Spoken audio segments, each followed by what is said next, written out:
श्री गणपति नमः। श्री गणेश की वंदना कर, जिनके स्वामी बृहस्पति देव तथा हरि विष्णु की आराधना कर, इष्ट देव का ध्यान रख, गुरुजनों को नमन कर, अभिनंदन करते हैं आपका वरुण एस्ट्रो द्वारा प्रस्तुत आज के दैनिक पंचांग में। यह नित्य प्रस्तुत होता रहा है और इसका लघु रूप हम अलग से भी प्रस्तुत करते रहे हैं। इसमें डेटा जो भी प्रयुक्त होता है वह दृक पंचांग से, छवि तथा ध्वनि गूगल से, और अंक ज्योतिष में जन्म तिथि का विवरण से संबंधित विवरण भी गूगल से, और यह प्रस्तुति आप तक यूट्यूब के माध्यम से हम पहुंचा पाने में समर्थ हो। पंचांग के 5 अंग होते हैं और इस दैनिक पंचांग के भी 5 भाग। पहला भाग पंचांग मुहूर्त और ग्रहों के गोचर से संबंधित है और इसी के पहले भाग का से पंचांग और मुहूर्त को लेकर हम लघु पंचांग अलग से प्रस्तुत करते रहे हैं, जो आपके सुझावों के अनुरूप। दूसरा भाग नक्षत्र से संबंधित है। चंद्रमा जन्म पत्रिका में जिस नक्षत्र में है स्थायी रूप से, और आज जिस नक्षत्र में भ्रमण कर रहे हैं उसके अनुसार कैसे दिन होने के समय, और इसे ताराबलम कहते हैं। ताराबलम के आधार पर इसे जाना जाता है चंद्रमा के परिप्रेक्ष्य में, जबकि ये मूलतः नौ तारा चक्र पद्धति पर आधारित है और नौ तारा चक्र पद्धति जातक के कौन कौन से ग्रह शुभ होंगे, कौन से अशुभ, यह बताता है। और इस प्रकार हम पहले से जान सकते हैं कौन से दशा महादशा मेरे लिए शुभ होगी, जन्म कुंडली में ग्रह कैसे हिल देंगे, तथा जीवन के पूरे जीवन में हमसे संपर्क आने वाले, जातक से संपर्क आने वाले व्यक्ति, उनके लिए कितना फलदायी होंगे और जातक कितना फलदायी। ये सारी बातें हम नौ तारा चक्र पद्धति से जानते हैं। विस्तृत चर्चा प्रस्तुति। तीसरा भाग नक्षत्र की जगह जन्म राशि के अनुसार, जन्म राशि यानी चंद्रमा जिस राशि में स्थायी रूप से जन्म कुंडली में है और आज जिस राशि में भ्रमण कर रहे हैं उसके अनुसार कैसे दिन होने के समय। और चौथा भाग आज का चौघड़िया। चौघड़िया एक प्रकार का मुहूर्त है जो कि शुभ और अशुभ काल दर्शाता है। कौन से अशुभ अशुभ काल किस कार्य के लिए कितने उपयोगी है, यह दैनिक कार्य से लेकर नए कार्य आरंभ, विशेष कार्य के लिए भी उपयोगी होता है। इसकी उपयोगिता के मद्देनजर हमने YouTube पर आज का चौघड़िया, यूटिलिटी ऑफ चौघड़िया अंग्रेजी में, चौघड़िया की उपयोगिता हिंदी में हमने प्रस्तुत किया है और वीडियो रखा हुआ है, आप उसे देख सकते हैं, लाभान्वित हो सकते हैं। संक्षेप में चर्चा हम प्रस्तुति में करेंगे और चौघड़िया के बारे में कुछ चर्चा तो प्रस्तुति के में हम चर्चा विशेष करेंगे। पांचवा और अंतिम भाग अंक ज्योतिष के अनुसार कैसा दिन रहना है। हम अंकों के अंक में जब जन्म लेते हैं, अंकों के साथ रहते हैं, अंक हमारा पीछा करते, अंक हमारे हम पीछा करते, और यही यही जिंदगी, इसी में जीवन कटती है। कुछ अंक हमारे लिए बहुत सुखदायी होते हैं, कुछ अंक हमारे लिए कष्टदायी हो सकते हैं, और इसलिए अंक ज्योतिष का काम है उन अंकों को पहचानना जो हमारे लिए समस्या के कारण, और उसी के अनुसार अंक ज्योतिष कार्य करते।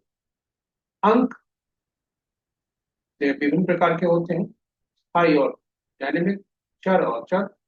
चर ईश्वर द्वारा प्रदत्त है, अच्छा, और जो हम अंकों का चयन करते हैं या अंक जो बनाते हैं वही हमारे लिए लाभदायक भी हो सकते हैं, नुकसानदायक और संतुलित भी कर सकते हैं हमारे जीवन। तो अंक ज्योतिष ये बता, तो यह 2 भागों में है। पहला भाग अंक ज्योतिष पर संक्षिप्त परिचर्चा, एक किसी महान व्यक्ति का जन्म कुंडली को, अंक ज्योतिष जन्म तिथि को लेकर विश्लेषण और केवल सीखने हैं, और दूसरा भाग आज अंक ज्योतिष के अनुसार कैसा दिन संभव।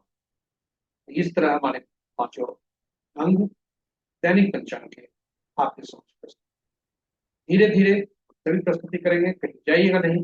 हर भाग उपयोगी है, हर भाग आपके लिए ज्ञानवर्धक है, और आपके लिए बहुत बहुत उपयोगी होने वाला है।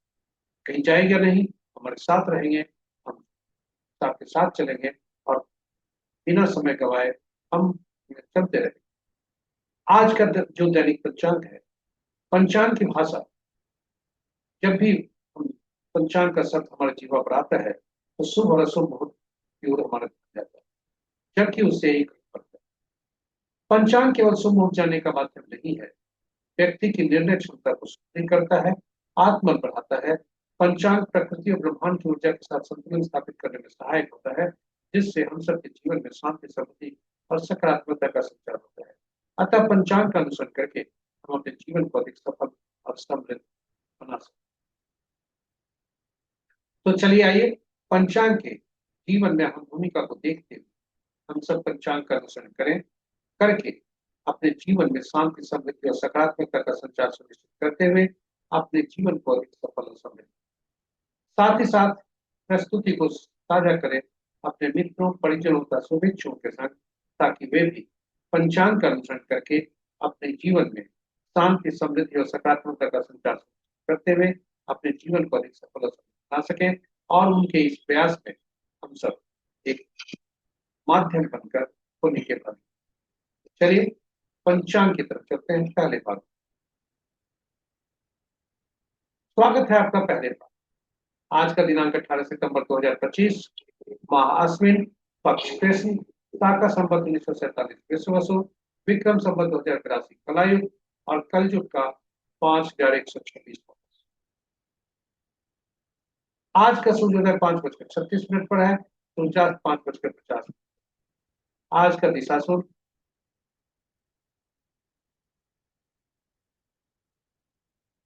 पुनः बता दें, sunrise at 5:36 AM, sunset at 5:50। आज का दिशा शुभ दक्षिण है, फिर भी इस दिशा में यात्रा करने को बाध्यता हुई दही का सेवन कर यात्रा में।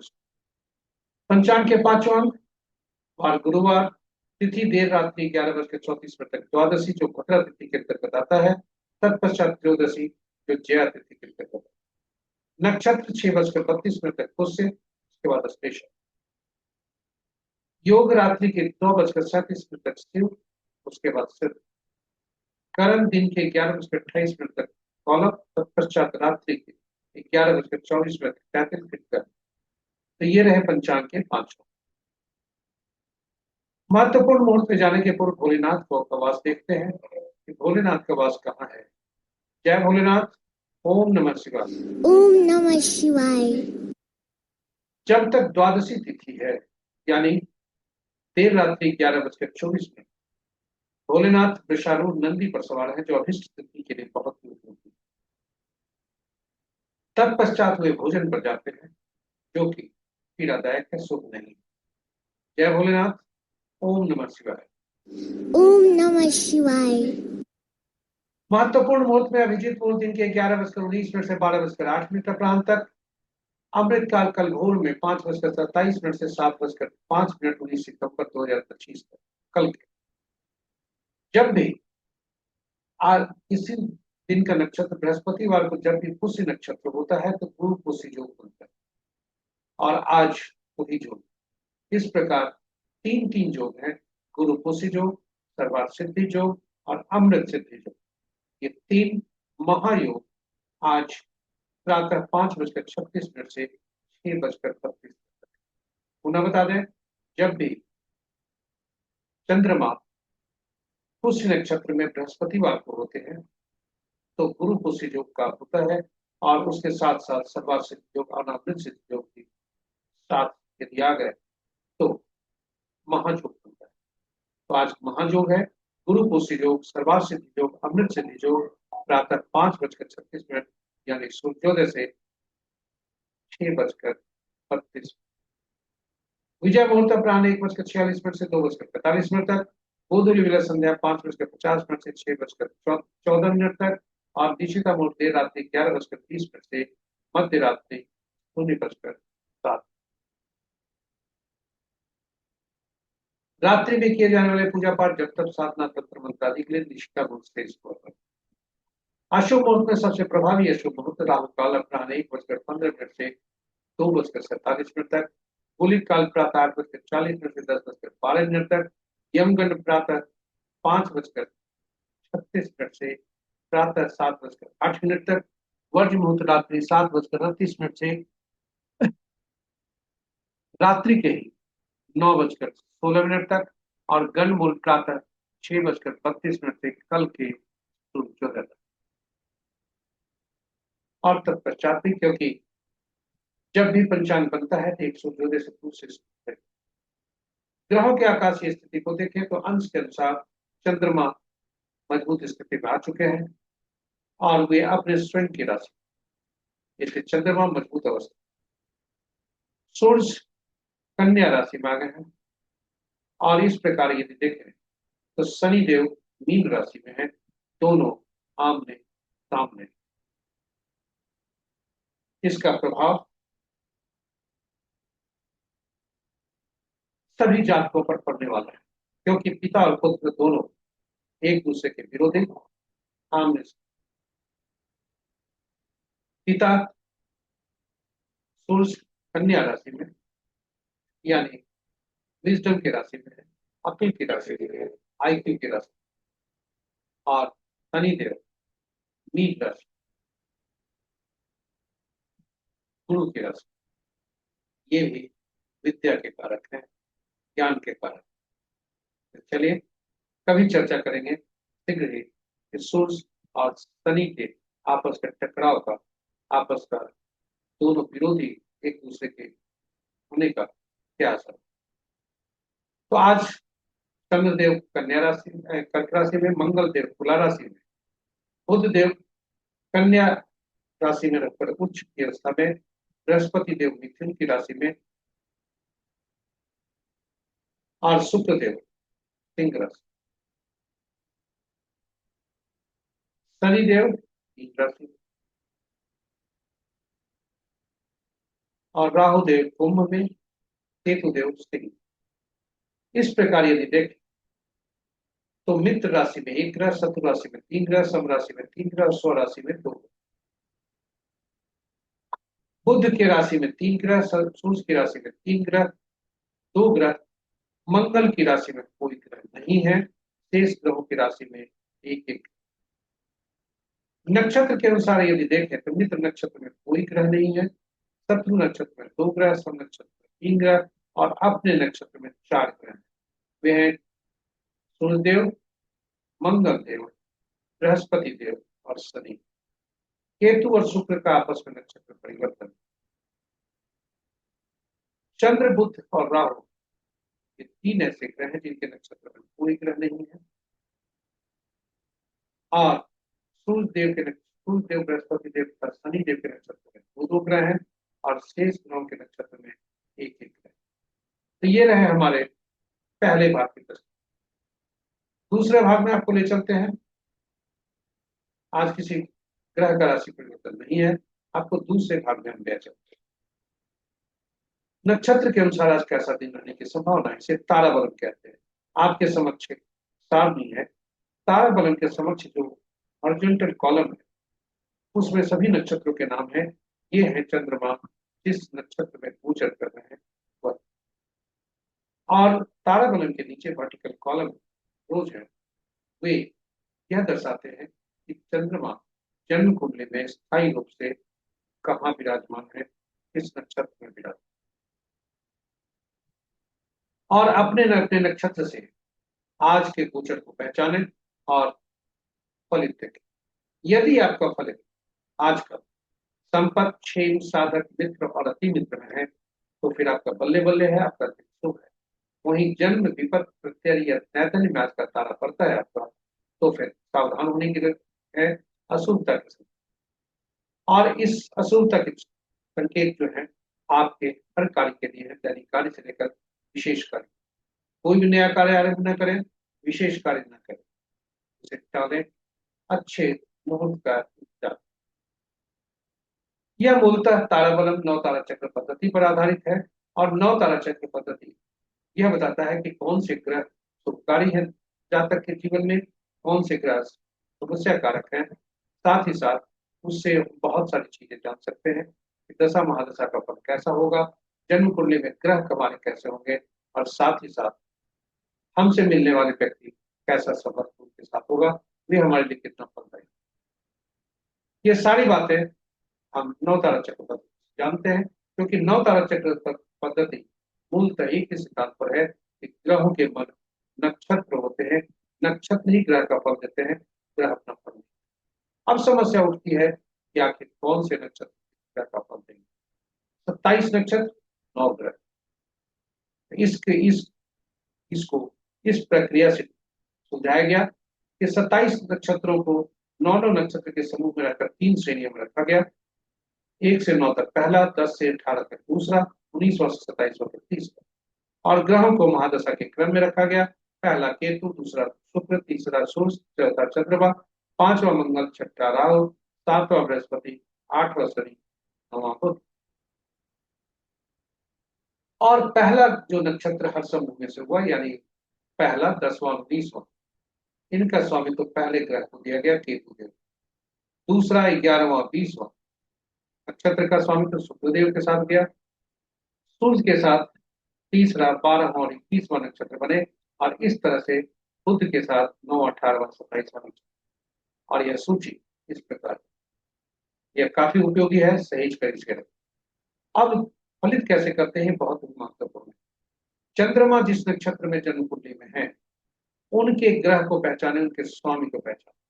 यानी चंद्रमा जिस नक्षत्र में है, उसके ग्रह जो है, उनके उनके साथ 3 नक्षत्र होंगे, सभी के फल बराबर। तो चंद्रमा जिस नक्षत्र में है जन्म कुंडली में, उनके ग्रह जो है वहां से गणना आरंभ करते हैं। पहला ग्रह वह होता है जो मिश्रित फल देता है, वह शुभता कम, पीड़ा ज्यादा देता है। और जैसे जैसे ग्रह अब जो है आगे जो बढ़ते हैं, तो उससे दूसरा, चौथा, छठा, आठवां, नौवां जो ग्रह होते हैं सुफलदायी होते हैं। वही पहला, तीसरा, पांचवा, सातवां असुफलदायी होते हैं। इस प्रकार हम ग्रहों को पहचानते हैं कि कौन ग्रह किसी जातक के लिए शुभकारी है, कौन से अशुभकारी। अब यदि हमें पता चल गया कि कौन से ग्रह शुभकारी है, कौन से ग्रह शुभकारी, तो क्या दशा महादशा का फल हम जान सकते हैं। एक उदाहरण प्रस्तुत कर रहे हैं कि यदि मंगल के नक्षत्र में किसी जातक का जन्म हुआ है, चित्रा नक्षत्र में, तो उसके लिए दूसरा ग्रह राहु बनेगा, तीसरा तीसरा बृहस्पति, चौथा शनि, इसी तरह से नौवां तक पहुंच जाएंगे। पुनः केतु से आरंभ करेंगे, चंद्रमा तक पहुंचे।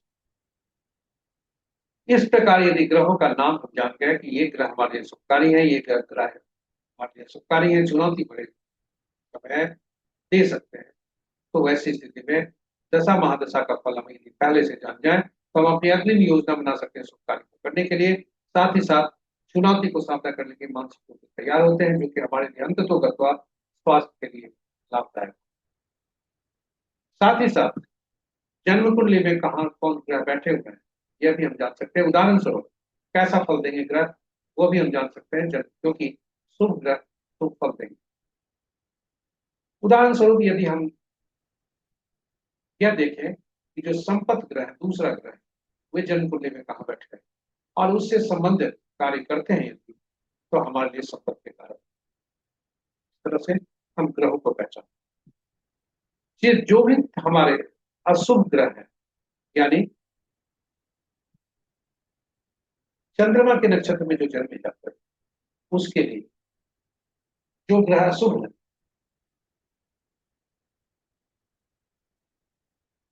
तो वैसे ग्रह में जन्मे जाकर हमारे लिए पीड़ादायक हो। वही शुभ ग्रह में जन्मे जातक हमारे लिए बहुत शुभकारी हो सकते। संपत्ति ग्रह जो होंगे, उनके नक्षत्र में जो जन्मे जातक है, उनके साथ यदि पार्टनरशिप किया जाए, बिजनेस किया जाए, तो हमारे लिए शुभकारी होंगे संपत्ति के कारण। इस तरह से हम पहले से जान सकते हैं कि कौन किस अवस्था में ग्रहों को हम कैसे प्रयोग में ला जाए, उपयोग में ला जाए, चुनौती क्या होंगे, कौन से व्यक्ति हमारे लिए शुभकारी और शुभकारी हो सकते। ये है नवतारा चक्र की पहचान। और इसलिए नवतारा चक्र पद्धति अद्भुत पद्धति है, सटीक पद्धति है विश्लेषण करने का और पूर्व से जानने का। तो आप भी जानिए नवतारा चक्र पद्धति पर यह विशेष प्रस्तुति हम यूट्यूब पर रखे हैं, और इसमें जो फल है उसकी प्रमाणिकता, सटीकता को साबित करने के लिए हमने भगवान राम, माँ सीता तथा पवन पुत्र हनुमान की भी कुटी है। तो चलिए उसको देखिए, और ताकि उसमें से जो आप फल देखेंगे कि उनके आपस के संबंध कैसे थे, जो हमारे जहन में है, जो हमारे जीवा पर है, जो हमारे दिल में है, जो इतिहास के पन्नों में है। तो ठीक, इन्हीं शब्दों के साथ हम आपको ले चलते हैं आज के चंद्रमा क्या फल कह रहे हैं, आज के क्या संकेत।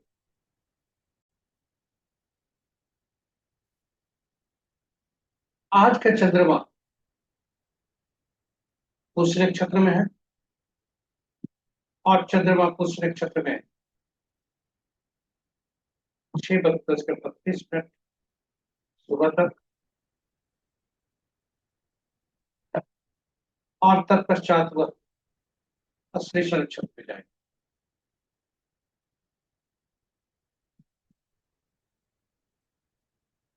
ऐसे में भरनी पूर्वा फाल्गुनी पूर्वाषाढ़ नक्षत्र में जातक के लिए, जन्मे जातक के लिए, जो पुष्य नक्षत्र में जब तक चंद्रदेव हैं तब तक शुभ नहीं, उसके बाद मित्र बनते हैं, शुभता। इस प्रकार किसी भी ग्रह के बारे में किसी भी नक्षत्र में जन्मे जातक का हम देख सकते हैं,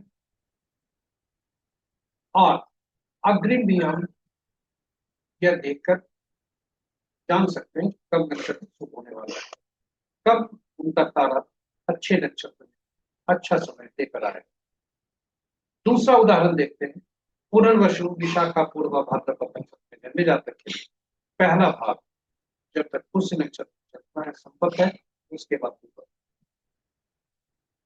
आरंभ में हमने कहा था कि जब भी चंद्रमा आज का तारा जन्म विपत प्रत्यय और नैथन्य में होता है तो शुभकारी होता है, और ऐसे में जब भी जिन जातक का भी होता है वे दैनिक कार्य में सावधानी रखें और विशेष कार्य को टालें। कोई भी नया कार्य आरंभ नहीं, कोई भी उपाय का के पीछे न जाए, जोखिम न लें। उसी तरह से यदि आज का तारा आपका संपर्क क्षेम साधक मित्र और मित्र में जाता है, फिर आपकी शुभता अधिक है, और शुभ कार्य का निष्पादन उस तारे में करें जिससे शुभता बढ़े, कम से कम शुभता सुनिश्चित हो। यहाँ आपको बताते चले कि जब भी आज का तारा आपका जन्म विपत प्रत्यय या धन्य में होता है, तो जैसे जैसे संख्या बढ़ती है, यानी जन्म से ज्यादा समस्या विपत में, विपत से ज्यादा समस्या प्रत्यय में, प्रत्यय से ज्यादा समस्या धन्य, और न्याय धन्य में ऐसी समस्या जैसे आदि का एक तरह से ज्ञान चक्षु भी होता है, और यदि बीमार है तो पुनर्जन्म हो आदि। नैधन्य का मतलब यह नहीं है, यह नैधन्य हर सप्ताह आ सकते हैं, तारे के चंद्रमा गोचर करते रहते हैं। तो जब ऐसे इसका तात्पर्य यह नहीं है कि नैधन्य का मतलब, नैधन्य का मतलब है मृत्यु तुल्य कष्ट, कुछ लॉसेज ऐसे तरह के हो सकते हैं जो आप उम्मीद नहीं, जो आपके नियंत्रण में नहीं, इसलिए सावधान। उपाय के तौर पर किताबों में जो लिखा है और ज्ञान के लिए हम बता सकते हैं, लेकिन उपाय करने के लिए आपको ट्रेनिंग करते हैं। हम सलाह देते हैं जोखिम का। आज का तारा यदि जन्म में पड़ता है तो पीला कद्दू पत्ते वाली सब्जी का दान कहा गया, लिखा गया है। विपत में पड़ता है गुड़ का दान, पृथ्वी पर खाए तो नमक का दान, और नैथन नहीं पड़ता है तो प्याज वो है, फिर भी मजबूरी हुई तो 3 सही स्वर्ण का दान। यह किताबों में लिखा है, लेकिन अपुष्ट है, कन्फर्म नहीं है, इसलिए हम इसका प्रयोग करने के लिए जोखिम लेने का सलाह। इन्हीं शब्दों के साथ हम दूसरे भाग में चलते हैं, राशि के अनुसार आज का दिन कैसा।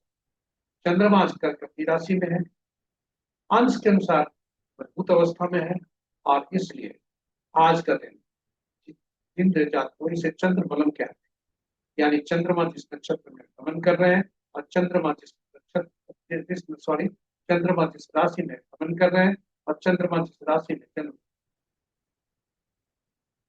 से चंद्रबलन कहा जाता है। और आज का चूंकि राशि परिवर्तन नहीं है, इसलिए वृषभ, कर्क, कन्या, तुला, मकर और कुंभ राशि के जातक के लिए आज दुखता है, ये संकेत मिल रहा है। 23 ग्रहों की राशियों के, 23 राशियों में जन्मे जातक के लिए पर सावधान रहने की जरूरत है, क्योंकि और इस देव का ध्यान रखने का है। संकेत ऐसे ही मिल रहे हैं अशुभ तक। इस प्रकार हम आपको ले चलते हैं चौथे भाग में, चौघड़िया मुहूर्त।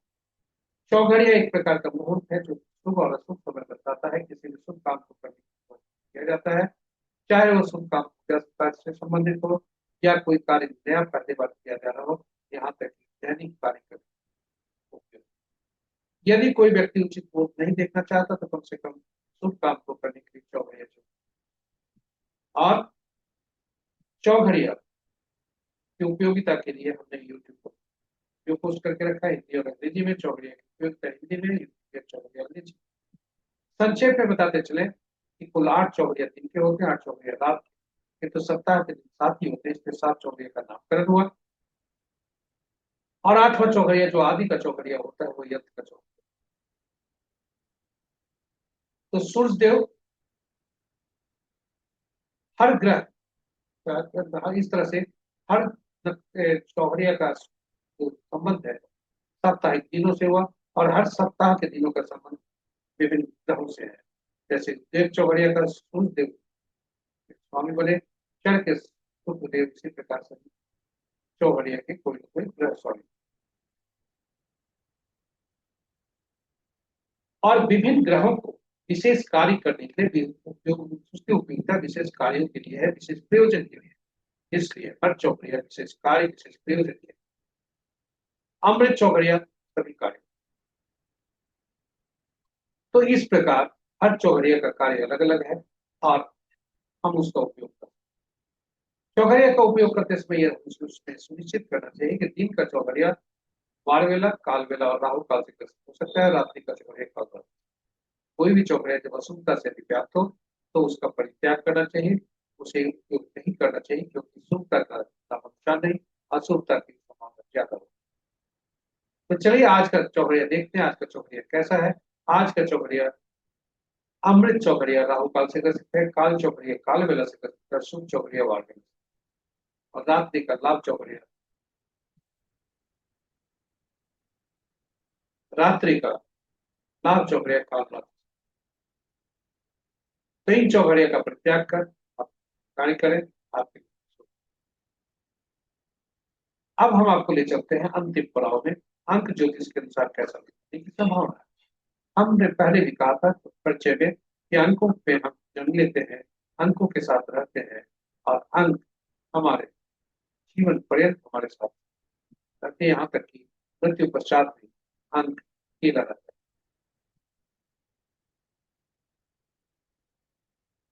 और यह अंक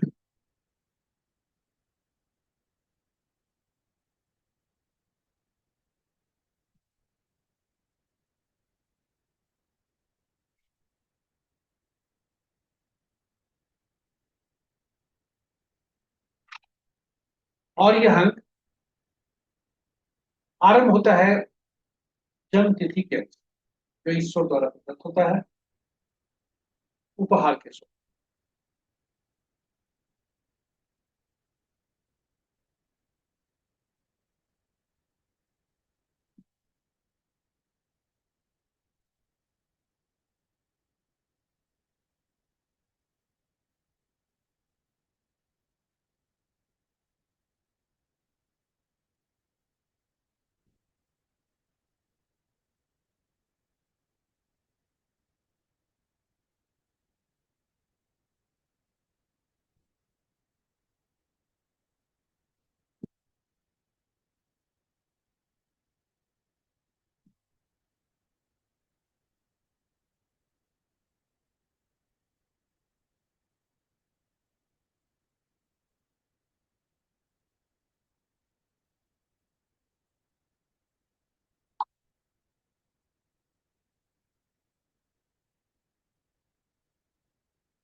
और इस प्रकार अंकों के साथ जो उपहार के स्वरूप होते हैं, उन अंकों के साथ हम रहते हैं, और वो स्टैटिकल अंक ज्योतिष एकल अंक पर काम करता है, जो कि 1 से 9 अंक होता है। जब भी एक से ज्यादा अंकों का समूह होता है, तो उसमें प्रयुक्त हुए सभी अंकों को जोड़कर एकल अंक में परिवर्तित कर लेते हैं, शून्य को गणना में नहीं लेते हैं। यह बेसिक प्रिंसिपल है। और इन अंकों के अलग अलग शासक ग्रह हैं। एक के सूर्य, दो के चंद्रमा, तीसरा के बृहस्पति, चौथा के राहु, पांचवा का बुध, छठा का शुक्र, सातवां का केतु, आठवां का शनि, नौवां का मंगल। और इन अंकों को अंकों की दुनिया में अलग अलग अलग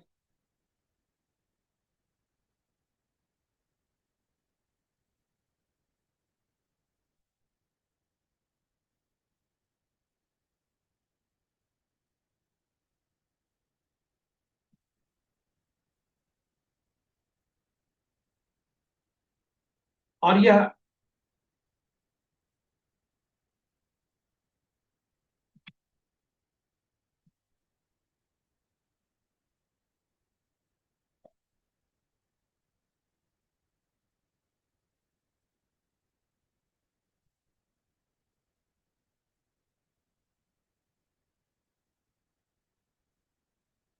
और इन अंकों को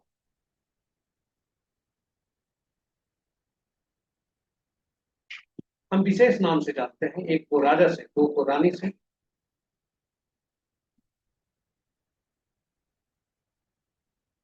राजा से और सरकार से भी।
एक को राजा से या सरकार से, दो को रानी से या पार्टनर से, तीसरा को गुरु या सलाहकार से, चौथा को शरारती तत्वों या नियम को तोड़ने वाले से, पांचवा को राजकुमार से, छठा को मंत्री या सुख सुविधा देने वाले व्यक्ति से, सात को धर्मगुरु से या ऐसे व्यक्ति जिनका जिनका पूर्व आगे जब होने वाली घटनाओं का पूर्वाभास हो, उनसे। सातवां को आठ को अधीनस्थ कर्मचारियों से, अपने नीचे के तबके के लोगों से, और नौ को तथा न्यायालय से, और नौ को।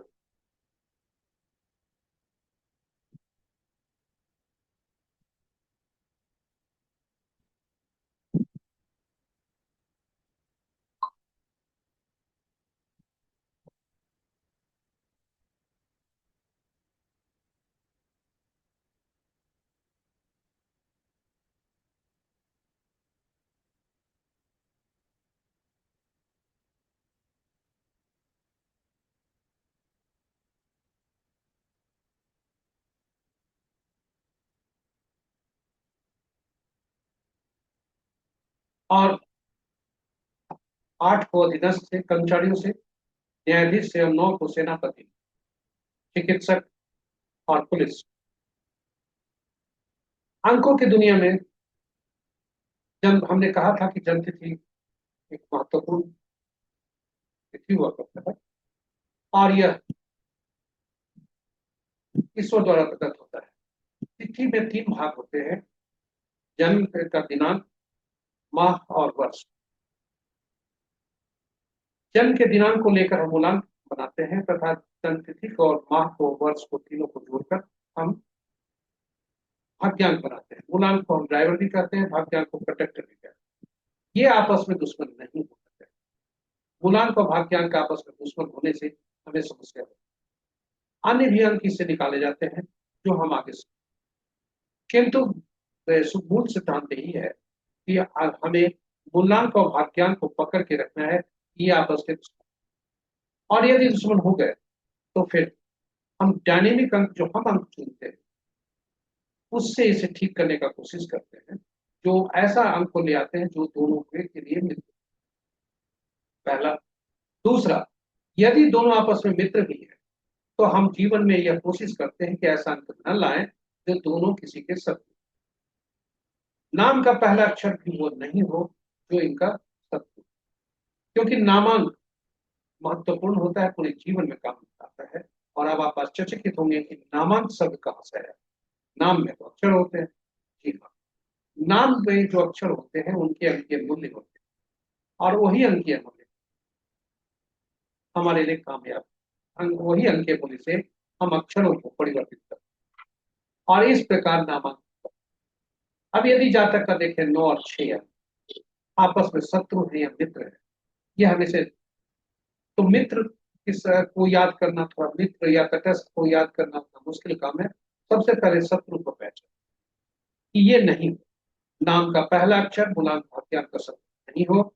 नाम का तो नामांक वह मूलांक का भाग्यांक का शब्द नहीं हो, नहीं तो अंक हमारे जीवन को असंतुलित कर। तो ये लीजिए आपके सामने प्रस्तुत। अब यदि जो जातक का हमने देखा था कि 9 के लिए 6 जो है, देखिए आप देखिए शत्रु है, 6 के लिए 9 भी शत्रु। इस तरह से यदि हम उसके नाम को भी 9 पे ले जाते हैं फिर, और यहाँ तक कि देखिए 9 और 9 का शत्रु खुद है। इसलिए यदि नाम को हम 9 शत्रुता पे ले जाते हैं, शत्रुता बढ़ती है, वो खुद भी शत्रु है। इन अंकों को भी यदि देखेंगे तो कुछ अंक ऐसे हैं जैसे 4, 7, 8, 9, जो अपने ही 3 शत्रु। इसलिए ये जातक को नाम चुनने के समय, यदि नवजात शिशु का नामकरण करते समय यह सावधानी रखना चाहिए कि नाम ऐसा हो जो कि जीवन पर्यंत काम हो। चूंकि नाम में ऐसा चीज होता है जो हमारे साथ डायनेमिक तो है, बनाते तो हम जरूर हैं ये, परंतु ये पूरे जीवन में मोबाइल बदल सकता है, गाड़ी संख्या बदल सकती है, शहर बदल सकता है, किंतु नाम नहीं। इसलिए डायनेमिक कम स्टैटिक। तो ये तरह से आप अपने अंकों को पहचान सकते हैं। अंकों को पहचान कर असंतुलित अंक से होने से बच सकते हैं, समस्या होने से बच सकते हैं। आज इतना ही। अब आपको हम ले चलते हैं आज का अंक ज्योतिष के अनुसार कैसा स्वभाव। आज की तिथि 18/9/18 सितंबर 2025। हमने आज ने सितंबर माह की प्रस्तुति के आरंभ में ही कहा था कि तिथि जो इस माह में जो जन्म लेंगे सितंबर 2025 में, उनका मूलांक और भाग्यांक। आज का तिथि मूलांक 9 दे रहा है, भाग्यांक 9 दे रहा है।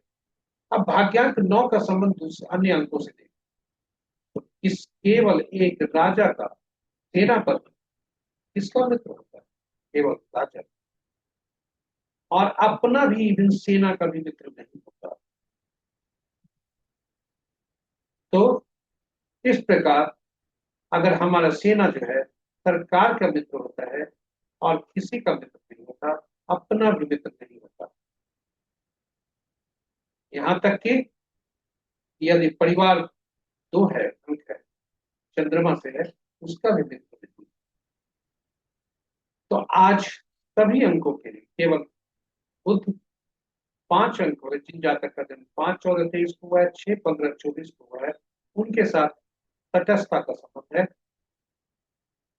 और मित्रता का संबंध 1/10/19/28 के जन्म जातक के साथ है, यानी 1 मूलांक वाले के साथ। 1, 5, 6 मूलांक वाले के लिए दिन आज शुभता के संकेत मिल रहे हैं। 23 अंक वाले सावधान।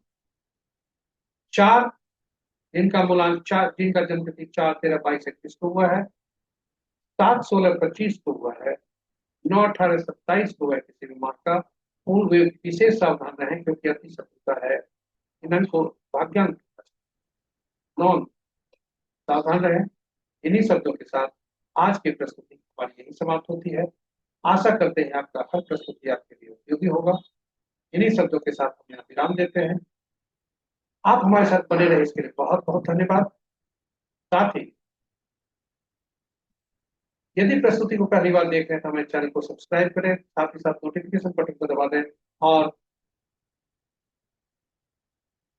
सभी से अनुरोध है कि साझा करें इस प्रस्तुति को अपने मित्रों, परिजनों और व्यक्तियों के संग, ताकि प्रस्तुति के हर भाग का वह ज्ञान प्राप्त कर सके, उपयोग कर सके और लाभ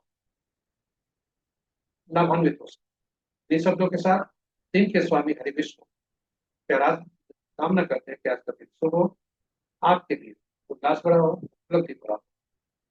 जय श्री कृष्ण, जय हरि विष्णु।